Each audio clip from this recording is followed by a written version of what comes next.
या नहीं। परमेश्वर की आवाज़ को सुन पाना, जब पौलुस ने सुना, उसमें नहीं लिखा कि परमेश्वर ने आवाज़ लगाई कि पौलुस अब से मैं तेरे कांटे को, इस शारीरिक दुख को दूर करता हूँ। आवाज़ ये नहीं आई, आवाज़ ये आई कि मेरा फजल तेरे लिए काफ़ी है, माई grace is sufficient for you. जब उसे परमेश्वर का ओपिनियन, आवाज़ समझ में आई, तो जिस कंडीशन से वो होकर गुजर रहा था, अब वो कंडीशन उसके लिए मैटर नहीं करती थी, बिकॉज उसे ये मालूम हो चुका था कि मेरे साथ इस कंडीशन में परमेश्वर मेरे साथ है, वो मेरी और है। जब परमेश्वर मेरी और है तो ये सेटिंग हो गई है, वो सेटलमेंट हो गई है, दैट्स इट, ख़त्म हो गया काम, अब प्रभु मेरे साथ हैं। मुश्किल वहाँ आती है जब एक इंसान परीक्षाओं से होकर गुजरता है, लेकिन उसे पता नहीं कि परमेश्वर इसमें मुझसे क्या चाहता है, ये क्यों है, ये कैसे है, कब दूर होगी। क्योंकि जब परमेश्वर आपको अपनी कॉलिंग बताता है, जैसे परमेश्वर ने मुझे बताया कि वो मुझे इस्तेमाल करेगा, लेकिन आगे क्या, मैं क्या करूं, मैं कैसे शुरुआत करूं, मैं कैसे करूं, ये कभी भी परमेश्वर आपको नहीं बताता है। परमेश्वर ने अब्राहम को कहा अपने कुटुंब, अपने परिवार, अपने लोगों, अपने देश को छोड़कर जो मैं तुम्हें दिखाऊं वहां चला जा, लेकिन बताया नहीं कहां जाना है। उसी तरह से जब परमेश्वर आपको अपना प्लान बताता है कि मेरी लाइफ, तेरी लाइफ में मेरी एक योजना है फाइनेंशियली तुझे ब्लेस करने की, फिर तू सपोर्ट करेगा, फिर तू मिनिस्ट्रीज को सपोर्ट करेगा, फिर तू मेरे किंगडम को सपोर्ट करेगा, लेकिन अब वहां तक पहुंचना कैसे है ये परमेश्वर कभी नहीं बताता। रीज़न, फिर उसके बाद आपकी जिम्मेवारी होती है एक क्रिश्चियन लाइफ जीना, प्रेयर में, फास्टिंग में, पवित्रताई में, अलगताई में, बिब्लिकल स्टैंडर्ड्स के साथ फिर आप जीना शुरू करते हैं। देन एक नेक्स्ट फेज स्टार्ट होता है जहां पर ट्रबल्स, मुश्किलें, परीक्षाएं आपका इंतजार करती हैं। अब परमेश्वर आपको क्यों नहीं पूरी योजना बताता? क्योंकि अगर परमेश्वर आपको योजना पहले बता दे कि अब तू इस परीक्षा से होकर गुजरेगा, इस स्ताव से गुजरेगा, आप मना कर दोगे कि मैं इस स्ताव, मैं इतनी परीक्षाओं से निकल नहीं सकता। लेकिन परमेश्वर आप पे योजनाएं सिर्फ एक बिगर स्केल पे जाहिर करता है, लेकिन उसके बाद आप खुद उसको प्लान आउट करते हैं, वर्कआउट करते हैं। आप अपनी प्रेयर लाइफ अगर कम है, आप उस पर वर्क करते हैं। आप बाइबल नहीं पढ़ते, आप उस पर वर्क करते हैं। आपकी फास्टिंग कमज़ोर है, उस पर वर्क करते हैं। आपके अंदर कोई कमज़ोरी है, वो शराब हो सकता है, व्यभिचार क्या है, आप उस पर वर्क करते हैं। उसके बाद परमेश्वर की परीक्षाओं में, सताव में, अलग अलग परीक्षाओं में, नाना प्रकार की परीक्षाओं से होकर निकलते हैं।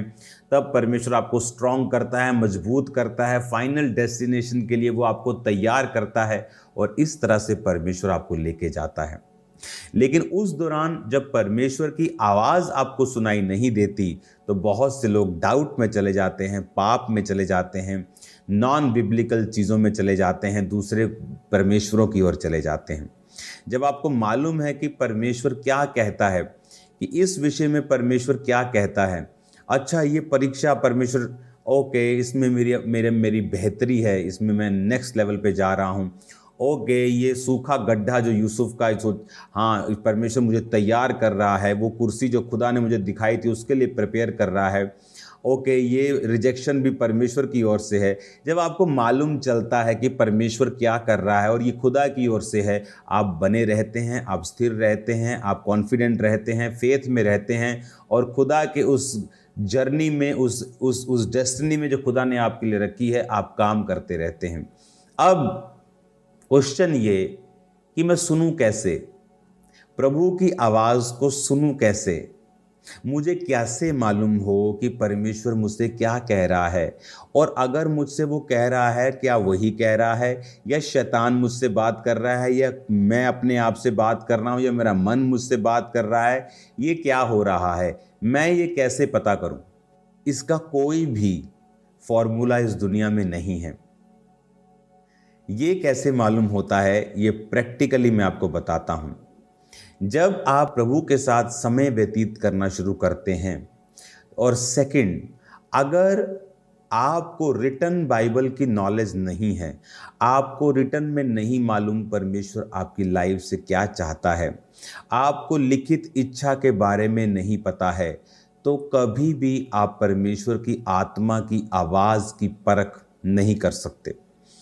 बहुत से लोग जो परमेश्वर की रियल भविष्यवाणी की सेवा में हैं, वो आजकल के नए वो जो नाम नंबर फुलिश थिंग्स हैं, वो झूठी हैं, वो फेसबुक का और डाटा का सहारा है। मैं आपको बता रहा हूँ, आपको आज नहीं तो कल मालूम हो जाएगा, तो बच के रहना है।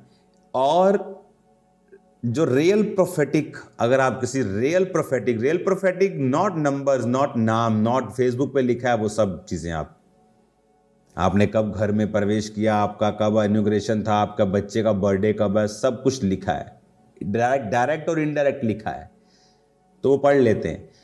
रियल प्रोफेटिक डिलीवरेंस को फॉलो करता है। जब रियल प्रोफेटिक होता है तो उसके पीछे डिलीवरेंस फॉलो करती है। और कौन है लोग जो रियल प्रोफेटिक मिनिस्ट्री में हैं, और मोस्टली उन लोगों के नाम के आगे प्रॉफिट नहीं लगा।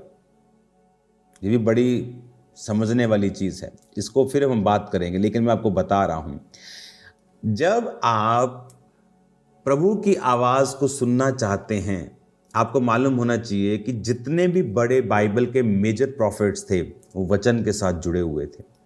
जिस व्यक्ति को रिटन नॉलेज है, रिटन वचन जो लिखा हुआ है ऑलरेडी, उसके बारे में वो उसे पढ़ता है। यानी कि आप पीएचडी करने चले जाओ बाइबल की, तब परमेश्वर आपसे बात करेगा, नहीं, जो वचन के साथ जुड़ा हुआ है।